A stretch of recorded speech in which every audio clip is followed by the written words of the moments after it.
사람들이 흔히 이렇게 말하지. 내 운이 안 좋아서, 상황이 나를 막아서, 시기가 안 맞아서. 근데 솔직히 말해보자. 그건 전부 변명이야. 니체가 말했잖아. 무릇 큰일을 이루려는 자는 운명과 타협하지 않는다고. 그 말은 단순한 철학적 수사가 아니야. 인생을 살아가면서 누구나 마주하는 현실적인 법칙이기도 하지. 운명 타령하면서 자기 인생을 외부 요인에 떠넘기는 순간 넌 이미 자기 주도권을 포기한 거야. 근데 왜 이런 태도가 쉽게 나올까?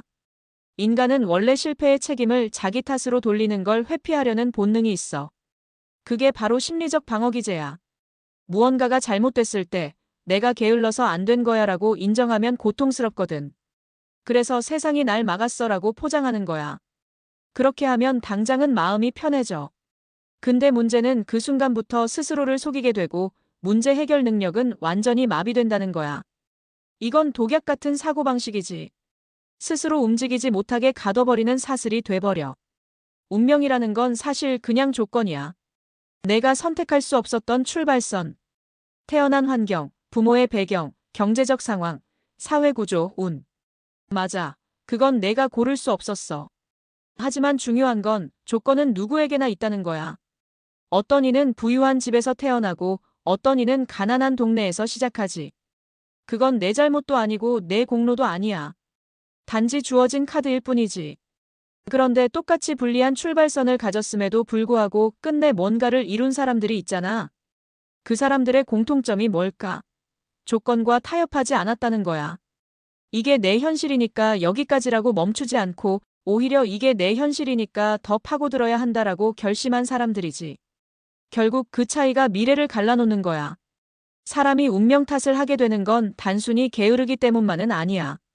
뇌의 작동 원리에도 이유가 있어. 인간의 뇌는 불확실성과 실패를 극도로 싫어해. 전전두엽은 목표를 세우고 행동을 조율하는 역할을 하는데 실패 경험이 쌓이면 그 기능이 위축돼. 대신 편도체가 활성화되면서 불안을 과장하고 위험을 피하라는 신호를 강하게 내보내지. 그러다 보니 사람은 본능적으로 책임을 외부로 돌리려 해. 내 잘못이 아니다, 운명 때문이다라고 말하는 순간 뇌는 스스로 위안을 얻는 거야. 심리학에서는 이런 현상을 자기 합리화라고 부르지. 인지 부조화를 피하려는 과정에서 생겨나는 거야. 내가 노력하지 않은 사실과 성공하지 못했다는 현실이 충돌하잖아. 그 불편함을 줄이기 위해 조건 탓이라는 서사를 만들어내는 거지. 이게 반복되면 뇌는 점점 더 익숙해져서 도전할 기회를 보기보다 변명을 찾는 회로를 강화해버려. 결국 스스로 움직일 힘을 잃어버리고 마는 거야. 하지만 뇌는 유연해. 신경과학에서 말하는 가소성, 즉 뉴런의 가소성 덕분이야. 똑같은 상황에서도 내가 할 수 있는 건 뭘까? 라고 질문하는 사람은 전전두엽이 활발히 작동하면서 해결책을 탐색해.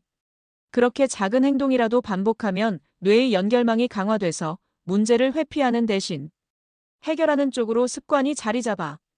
이게 조건을 깨는 사람들의 차이야. 단순히 의지가 강한 게 아니라 뇌의 회로 자체를 다른 방향으로 훈련한 거지. 실제로 뇌과학은 행동이 사고를 바꾼다는 사실을 분명히 보여준다. 많은 사람들이 생각을 바꿔야 행동이 달라진다고 믿지만 연구에 따르면 그 반대가 더 강력하다. 행동이 먼저 바뀌면 뇌의 회로가 그 행동에 맞춰 재구성되는 거지. 이를 행동 활성화라고 하는데 우울증 치료에서도 많이 쓰여. 단순히 기분이 좋아지기를 기다리는 대신 아주 작은 행동이라도 실천하는 거야. 산책을 나가거나 책 한 쪽을 읽거나 할 일을 5분만 시작하는 것. 그렇게 하면 도파민 보상 회로가 작동하면서 뇌가 움직이면 보상이 온다는 패턴을 학습하게 돼. 반대로 운명 탓을 하며 가만히 앉아 있는 건 뇌를 점점 무기력하게 만든다. 뇌는 행동에도 소용없다라는 회로를 강화하고 그게 학습된 무기력으로 이어진다. 마틴 셀리그먼의 실험에서도 보였지. 피할 수 없는 충격을 반복해서 받은 개는 나중에 탈출할 기회가 주어져도 움직이지 않았어. 이미 나는 벗어날 수 없다는 회로가 뇌에 새겨졌기 때문이야. 인간도 마찬가지야. 반복적으로 운명 탓을 하다 보면 도전할 수 있는 상황이 와도 스스로 시도하지 않게 된다. 심리학적으로도 조건에 굴하지 않고 움직이는 사람과 그렇지 않은 사람의 차이는 분명하다. 대표적인 개념이 내적 통제와 외적 통제야. 줄리언 로터의 연구에 따르면 내적 통제, 성향을 가진 사람은 내 삶의 결과는 내 선택과 행동에 달려 있다고 믿어.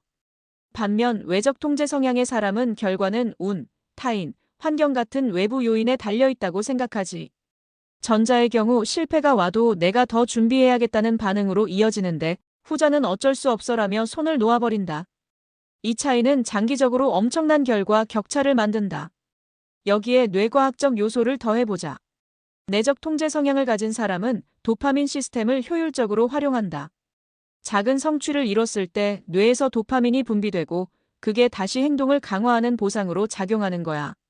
그래서 계속해서 도전하고 점점 더 큰 목표를 향해 나아갈 수 있어. 반대로 외적 통제에 매몰되면 도파민 보상 회로가 제대로 작동하지 않는다. 노력해도 내 영향력이 없다고 믿기 때문에 성취감을 뇌가 학습하지 못하는 거야. 결국 행동이 약해지고 무력감만 쌓인다. 실제로 이런 태도는 생존 전략에서도 차이를 만들었다.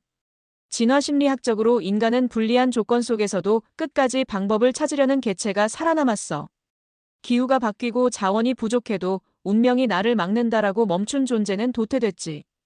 반면 조건에 맞서 행동을 바꾼 집단은 적응했고 그게 지금의 우리 유전자 속에 남아있는 거야. 즉, 조건을 돌파하려는 집요함은 단순히 의지가 강한 게 아니라 생존을 위해 뇌에 새겨진 본능적 전략이라는 거지. 여기서 중요한 건 뇌와 마음이 조건에 어떻게 반응하느냐를 스스로 설계할 수 있다는 사실이야. 흔히 사람들은 성격이나 기질은 고정돼 있다고 생각하지만 현대 뇌과학은 그게 오해라는 걸 보여줘. 뇌는 평생에 걸쳐 변할 수 있어. 이걸 신경가소성이라고 하지. 새로운 행동, 새로운 사고, 새로운 환경에 노출될 때마다 시냅스가 재배치되고 뇌는 스스로를 다시 설계해. 그래서 조건에 타협하는 회로 대신 조건을 돌파하는 회로를 강화할 수 있는 거야. 예를 들어 실패를 만났을 때 나는 안 되라고 말하면 뇌는 그 회로를 점점 단단히 굳힌다. 반대로 이번에 배운 게 뭘까? 라고 질문하면 전전두엽이 활성화되면서 문제 해결적 사고가 강화돼. 이 차이는 미묘해 보여도 시간이 지나면 엄청난 결과로 이어진다. 아주 작은 사고 습관 하나가 평생의 방향을 갈라놓는 거지. 심리학자 캐럴 드웩이 말한 성장 마인드셋도 같은 맥락이야. 능력은 고정된 게 아니라 노력으로 확장될 수 있다는 믿음을 가진 사람은 도전을 회피하지 않아. 실패해도 아직은 못한다라고 받아들이고 더 나은 전략을 찾지. 반면 고정 마인드셋에 갇힌 사람은 나는 원래 안 되라며 운명 탓에 머무른다. 이 차이가 결국은 성취와 좌절을 갈라놓는다. 생각해봐. 운명은 내가 고를 수 없는 조건일 뿐이야.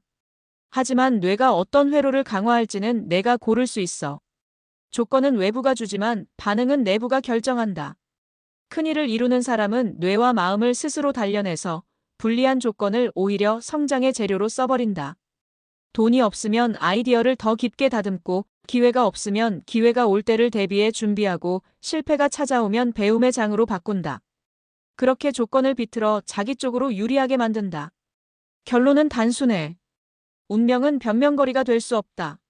내 뇌와 내 태도가 어떤 회로를 강화하느냐가 진짜 운명을 결정한다. 불리한 조건 속에서도 멈추지 않고 나아가는 그 집요함이 결국 인생의 판도를 바꾼다. 지금 내 선택이 앞으로 수십 년의 가능성을 열 수도 닫을 수도 있는 거야. 좋아요는 바라지 않아. 그냥 구독만 눌러줘.